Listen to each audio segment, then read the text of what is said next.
Greetings, fellow Earthlings. It is 8:48 on the last day of 2022, and I'm back here revisiting the scars. You don't see them. I'm going to show them how I see them. Now, the scale was a bit scary to process for me at first, personally, especially when there was no answers. I see a twisting braided filament over here. There is like this pattern that comes in and comes around, and it shoots down here across the entire Atlantic Ocean, and it looks like this was carved into the continent when it was initially formed. This is the Amazon River. It falls in line with everything else, and it all points back to the same remote region. Again, pointing right back to the same remote region.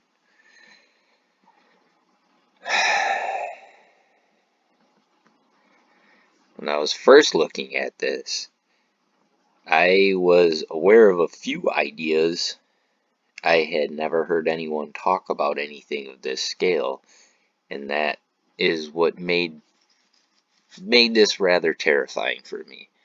I am not gonna lie, I did not want to look at a map for months, really. Like, I was that scared. I pretty much just kind of hid myself, I guess, from these scars. But every time I looked at the map, it doesn't matter if it's over here, if it's down here, it's over here, all the way over here. Everywhere I'm looking, I'm seeing these patterns. Everywhere. Everywhere. But it all started when I was looking right over here. How these features are all in line back to here, this had me thinking initially. By this time, I was aware of the concept of a bowl-shaped magnetic field, confining the flow of electricity to these remote regions, and you kind of see it. There's like a twisting braided filament here.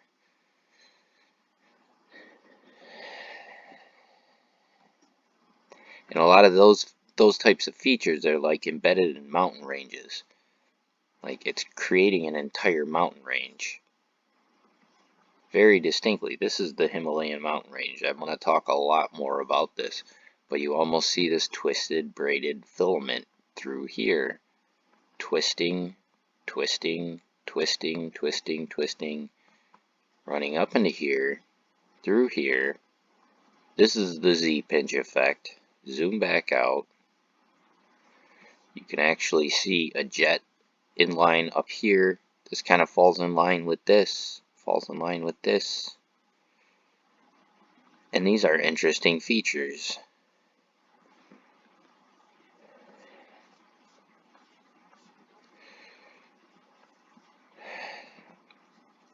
So, it took me a few months. Some of the concepts I was aware of. I thought of the bowl-shaped magnetic field, and I'm seeing these solar flares, so I went to think like maybe one of these struck our Earth from this side, was the primary side, and the intense focus brought it in and redistribute. I didn't know. I didn't know how electricity really worked in that sense at that time when I first became aware of this. So that was one of the things that I figured I would do, was go out and learn more about the electromagnetic force. Since I didn't know as much about it at that time, I was aware of the concepts, some of the concepts of the Thunderbolts project and what they were able to do with recreating electrical scars on other surfaces, but I was not aware of anything that on this scale that they were doing to understand these patterns here on Earth. And that was kind of disturbing, because I looked up to them, and it was I wanted to know, I wanted somebody just to tell me, like, this is what happened. This is what happened to cause this, and then that would have been it. That was what I was initially hoping for. That did not happen. So months passed, and like I said, I did not want to look at a map. I was aware of Immanuel Velikovsky's work. I read his book called Worlds in Collision a long time ago, way before I was ever aware of the Thunderbolts project. And that was another thing that I had considered was this potentially caused by Venus, the planet Venus somehow. So a few things that I had in mind to compare to was a solar flare, because that's a known threat. Thought possibly maybe this bowl-shaped magnetic field might have had something to do with these effects, that down there, kind of confining the flows that needed to occur. Like this shoots right in line back. Like whatever happened, it looks cohesive to me. So I'm looking at this, thinking of different things it could be. This kind of made it really real for me when I looked over here and I noticed this. I mean, obviously it's a river, but it looked to me like lightning. It looked like this river was carved into the continent by whatever discharge caused this. This is right in line. It points right in line across the entire Atlantic Ocean. Like there's something going on here. So when I was looking at stuff like that,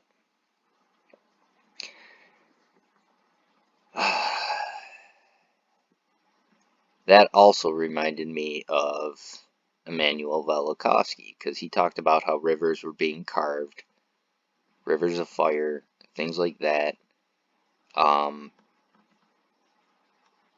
technically, the saltwater ocean would be conductive, so it's not that hard to think that this could carry on that expanse, because there's very little resistance if this material is conductive for this path to continue along the way. But then you get through here and you get like different effects, because it's like the land is trying to resist the flow of the current, but this is too great for anything to resist. Oh, okay. So as long as you guys are understanding that this is the scale that I'm seeing this, I think I can kind of try and give you guys a rundown on why I think what I think caused this to happen.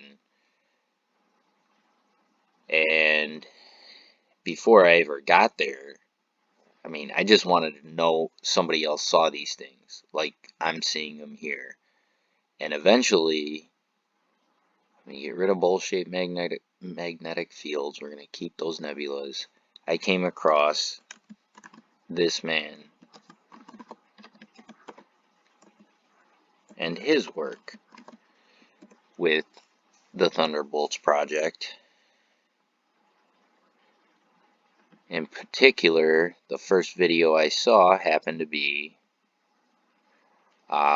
his presentation back in 2014 through the Thunderbolts project right here. This was the one where he talks about larger scale features, only what he was talking about was more focused on this region. I haven't talked about this too much yet. And he focused on North America. He's many interesting things where he saw this as this was all one event. He said he didn't want it to be that way, and I could see why, because I'm trying to wrap my head around this. And this is the world. This is our world that you have to wrap your head around when you're trying to process all this. This is a lot to consider. And geez,